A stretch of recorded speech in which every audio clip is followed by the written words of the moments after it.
7월 17일 오후 5시 40분입니다. 저녁 식사 시간인데 영상을 한번 찍어 보겠습니다. 제목을 썸네일 제목을 어떻게 정할지 모르겠는데 역사를 뒤집는 방법이라는 제목으로 영상을 한번 찍어 보겠습니다. 특정 사건들 또 하나하나의 단적인 사건들이 모여 가지고 역사가 되죠. 그러니까 사건이 곧 역사이므로 사건을 뒤집는 것은 역사를 뒤집는 것과 마찬가지입니다. 중국의 동북공정처럼 아예 송두리째 뒤집는 방식이 아니라 그런 방식은 좌우를 초월해 가지고 거부감이 생김으로 그런 방식보다는 주요 사건들을 하나씩 뒤집으면서 자연스럽게 전체를 뒤집는 방식을 씁니다. 지금 정권 들어서 특히 그게 심한데요. 이거는 마치 그 좌익들이 교회, 노동현장, 농민단체, 교육계, 법조계, 문화예술계 등에 침투해 가지고 조금씩 갉아먹는 방식과 같습니다. 제가 여러 신문 기사를 이렇게 모아놨는 게 있는데 빼고 몇 가지는 빼고 그냥 시간상 한번 보여드리겠습니다. 편집이 안 되니까 그냥 기사 자체를 보여드리겠습니다. 4개월 수사 끝에 사실상 무혐의, 내란 음모죄 애초에 무리다. 수사팀 37명이 조사해가지고 204명을 조사했는데 시장만 요란한 용두사미로 결론이 났다.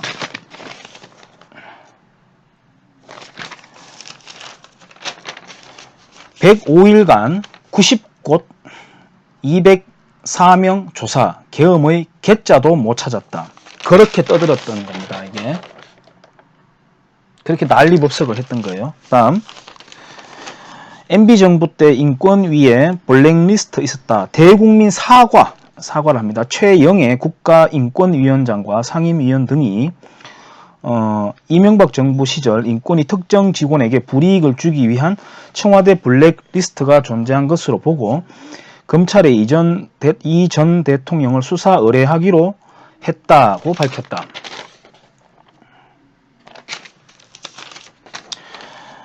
사학 유치원, 비리 유치원 이렇게 해가지고 시끄러웠죠.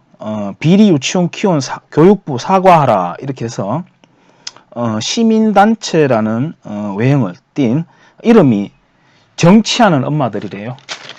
무슨 정치하는지 모르겠지만 자, 이렇게 일단 풍선을 띄웁니다. 조희연이 등장합니다. 휴원, 폐업, 사립유치원, 엄정대처, 재확인, 사립유치원 비리건절 간담회, 모든 숙청은 비리와 정의, 도덕을 앞세워서 나타납니다. 상황전담반 긴급 가동할 것, 박용진 씨는 교육당국이 책임을 져야 된다. 박용진 씨 아주 대단한 활약을 하고 있죠.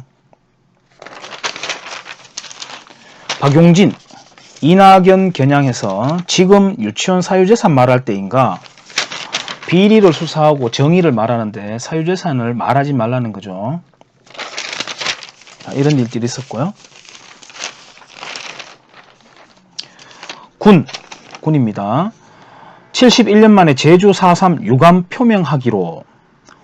국방부는 서주석 차관이 3일 제주 4.3 관련 행사가 열리는 서울 광화문 광장을 찾아 희생자 추모 공간에서 당시 민간인 희생 등에 대해 공식적으로 유감 표명을 하기로 잠정 결정한 것으로 알려졌다. 앞서 문재인은 지난해 4.3 희생자 추념식에 참석해 국가폭력으로 말미암은 고통과 노력에 대해 대통령으로서 다시 한번 깊이 사과드린다고 밝힌 바 있다.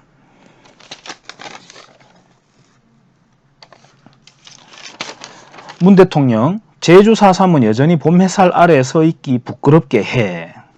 추모 메시지. 자, 그러니까 경찰청장이 나타나요. 군경 71년 만에 제주 4.3 사건 공식 사과. 갑자기 사과를 합니다. 또 이렇게.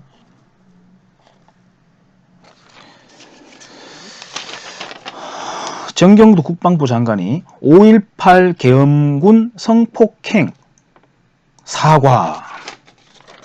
사과합니다. 사과.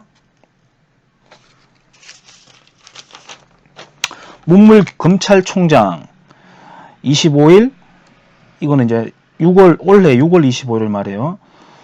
서울 서초구 대검찰청 검찰역사관에서 과거사 관련 입장 발표 후 고개 숙여 사과하고 있다.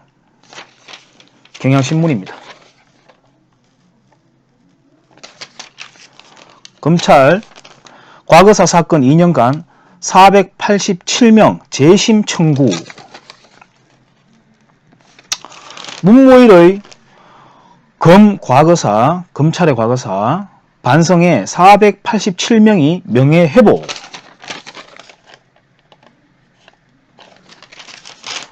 문 대통령 김원봉 언급하자 여당에서는 상훈법 개정한다. 문 대통령 제일동포 간첩 조작 피해자 가족들께 사과드린다.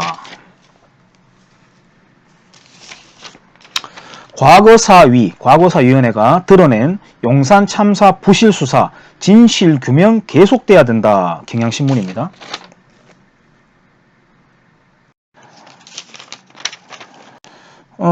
그러자 조선일보에서는 시위대 폭력 행위 언급 없이 경찰, 이거는 이제 아까 말했던 용산 참사하고는 달라요.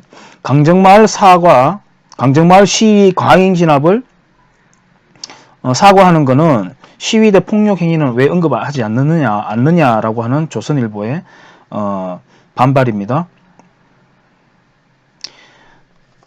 경찰청은 조사위 권고 수용 방침.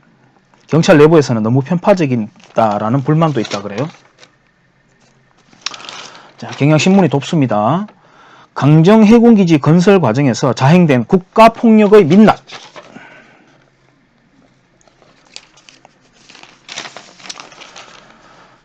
경찰 인권 침해 사건 사과 권고로 뭉개며 인권 2차 가해. 경향신문입니다. 상용자동차 노조원 고 백남기 농민 사건. 백남기 씨가 농민이 맞나요? 사건 당시 시위 참가자에 대한 손해배상 청구 소송 취하 권고도 경찰은 10개월째 이행하지 않고 있다.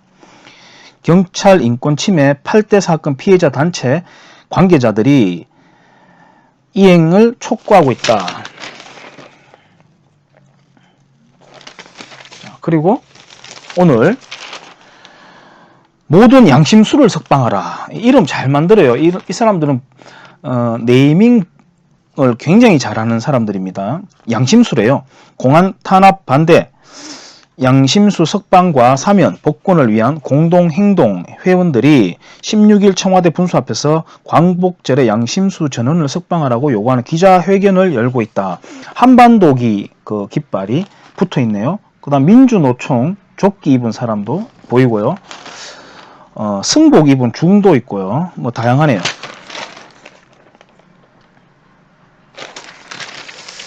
자, 이 흐름을 보면요. 제가 쭉 모아봤는 신문 자료인데요. 이 흐름을 보면은 우선은 좌익 성향의 시민단체가 의문을 제기하는 것을 검찰이 수사를 시작하거나 아예 그 좌익위원회가 직접 나서가지고 권고하거나 검찰에 의뢰하는 방식이 먼저 시작됩니다. 그 다음에는 위원회나 검찰 또는 경찰 그리고 국방부에서 대국민 사과를 하게 됩니다. 그리고 언론이 확 띄워가지고 사회적인 이슈가 되게 하는데 이때 이미 결론을 내린 듯한 내용으로 뉴스나 다큐를 제작해서 확산시킵니다. 필요하다면 실제 재수사에 들어가기도 하는데 시간이 지나가지고 무죄가 나오더라도 결과적으로 이미 초기 단계에서 국민들에게 충분히 인지시키는 데 성공했기 때문에 나중에 나온 결과는 주목받지 못하게 됩니다. 그렇게 해서 박찬주 대장 공관병 인권 침해, 백남기 사건, 광주 5.18 관련 사건, 그 다음에 제주 4.3 폭동, 여러 공안 사건 등의 결론이 뒤집어지거나 뒤집는 것에 버금가는 효과를 거두었습니다. 기업인의 무죄 사건이야 좌우 정권 할 것 없이 있어 왔는데요. 뭐 굳이 하나만 예를 들자면은 미스터 피자 정우현 회장의 건이 무죄로 결론이 났죠. 근데 그때는 이미 아무도 주목하지 않은 오랜 일이 돼버린 사건이었어요. 크게 보자면 박근혜 대통령에 대한 숱한 모함과 그 의혹에 대해서 구체적으로 기억하고 있는 국민이 얼마나 될까요? 그렇게 온 나라가 난리법석이었다가 그 혹독했던 박영수 특검에서조차 세월호 7시간에 대해서 온갖 루머들을 결국은 밝혀내지 못했는데 그 발표는 아주 짧게 기자회견식으로 일어났고 이미 그때는 국민들의 관심 밖의 일이었기 때문에 주목받지 못했습니다. 요약하자면은 특정 사건을 두고 일단 기정사실로 한 듯 하면서 사과하는 퍼포먼스를 해요. 그리고 정부 기관이 한마디 보태요.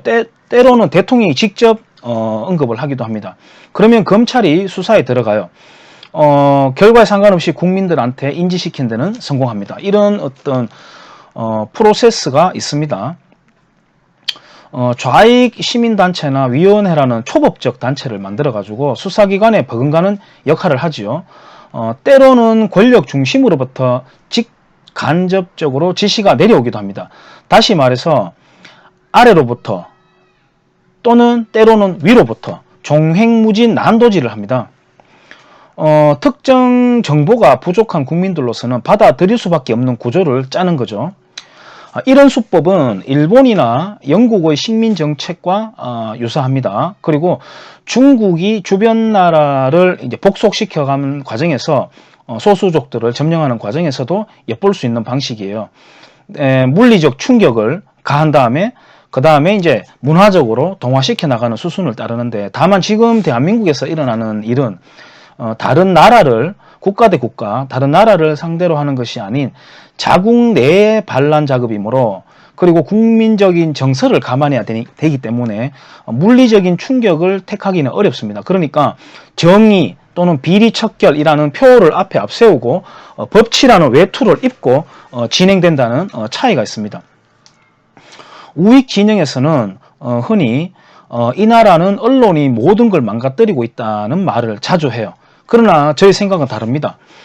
드루킹 같은 괴물을 만들어낸 주범은 바로 떼거리로 몰려다니기 좋아하는 대중이라고 생각합니다. 그 대중이 드루킹이라는 괴물을 만들어낸 겁니다. 그러므로 저질 언론이 계속 뿌리 내릴 수 있도록 토양이 되어준 것은 비판 능력을 상실한 대중이라고 생각합니다. 물론 바쁘게 살아야 되는 일상에 있으므로 언론이 뿌려주는 정보에 의존해야 하는 한계는 있죠. 그러나 그래도 자신의 의사를 결정하기에 앞서가지고, 특히 그것이 국가나 자신의 삶의 결정적인 사안일 경우에는 차분한 숙고의 과정만큼은 가져야 됩니다. 촛불 시위 나가는 정성이면 충분히 기울일 수 있는 노력입니다. 그렇게도 뜨겁게 촛불을 들었던 사람들 중에서 지금은 미국 소고기를 아무렇지도 않게 먹는 거 보면은 정말이지 사람 맞나 하는 생각이 들 정도로 정남이가 떨어집니다. 언론 플레이, 그리고 스포츠 행사, 그리고 섹스 심볼, 뭐 연예계 사건을 포함해서요, 이런 것들을 이용하는 것은 비단 좌익, 우익 정권 가릴 것 없이 쓰이는 수법이긴 하지만은, 특히 지금은 체제 자체를 바꾸려고 하거나 흐리려는 의도가 있으므로 극도로 예민하게 살펴봐야 할 때라고 저는 생각합니다. 그래서 가장 조심해야 될 때라고 봅니다.